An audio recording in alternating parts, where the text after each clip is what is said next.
You ask Tiger to calculate. This deals with linear inequalities with one unknown. The final result is x smaller than -8. Let's solve it step by step. Isolate the x. Divide both sides by 2.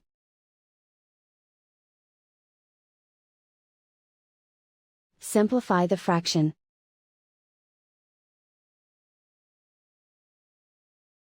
Find the greatest common factor of the numerator and denominator.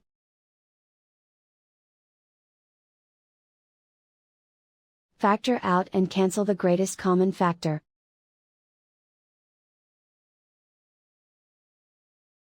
Plot the solution on a coordinate grid.